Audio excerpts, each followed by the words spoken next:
आज चाहिँ म घरमै पालेको लोकल कुखुराको सुप बनाउँदैछु।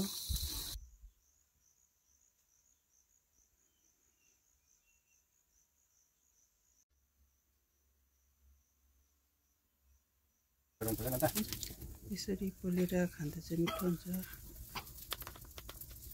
लोकल कुखुरा चाहिँ यसरी के भन्छ चुलामा पोलेर खाँदा चाहिँ मिठो हुन्छ। फर्स्टमा मजाले डढाएर यसको यो सबै भुत्लाहरू निकाल्नुपर्छ।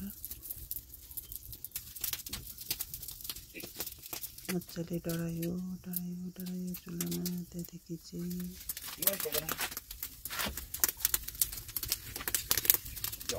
सबै डढिसकेपछि चाहिँ यसको यो भुत्ला सबै निकाल्नुपर्छ। सबै यसरी मजाले निकाल्यो।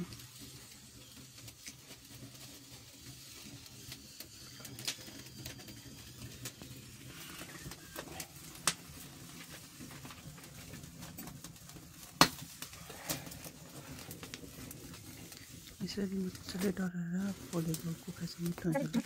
सुप चाहिँ राम्रो हुन्छ।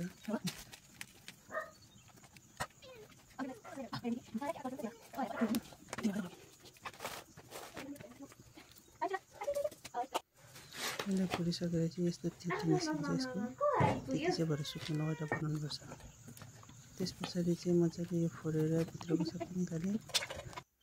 त्यहाँदेखि मजाले त्यो यो त्यसपछि चाहिँ मजाले सानो सानो पिस गर्यो।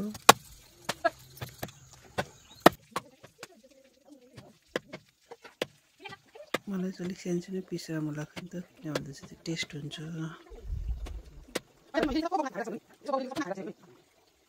त्यसको बादमा सब काटिसक्यो।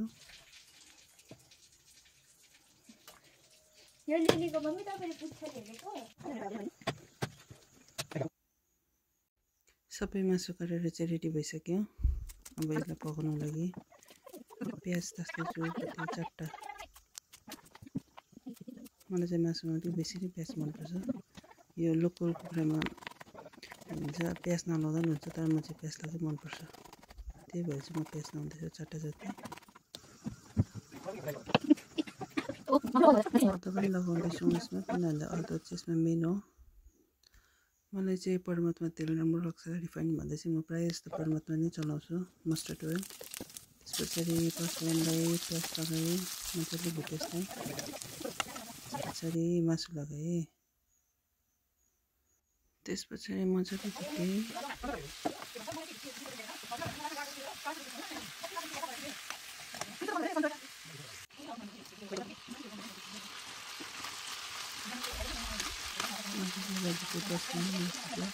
दस 15 मिनट 10 मिनट जस्तो भुट्दा हुन्छ होला। भुटिसकेपछि मलाई कम्ती लसुन लगायो। त्यसपछि एकछिन भुट्यो।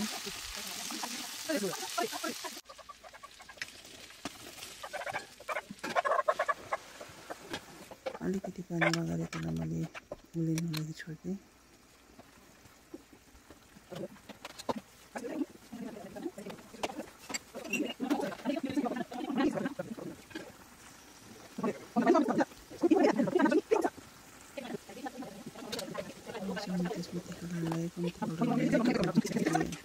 निस्किएको त्यो पनि लगाएँ सुपको लागि।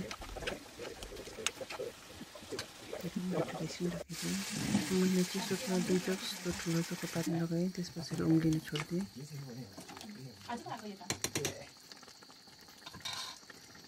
10-15 मिनट बादमा चाहिँ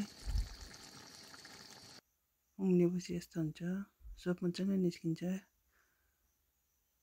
मासु पनि मजाले पाकिसकेको छ। यो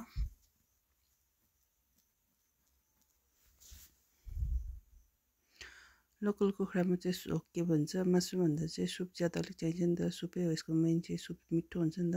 त्यही भएर सुपलाई अलिक बेसी मनपर्छ, सुप बेसी नै लगाएको छु।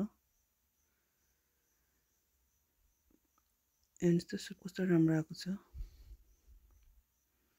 तपाईँहरूले यसलाई मजाले खानासँग खानु सक्नुहुन्छ, ढेँडोसँग पनि खान सक्नुहुन्छ।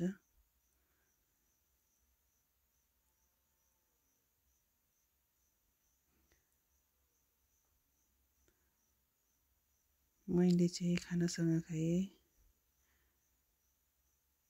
मम्मी पापा बाङ्गाहरूले चाहिँ ढेँडोसँग खानुभयो। मिसाएर खानुहोस्, मिठो हुन्छ।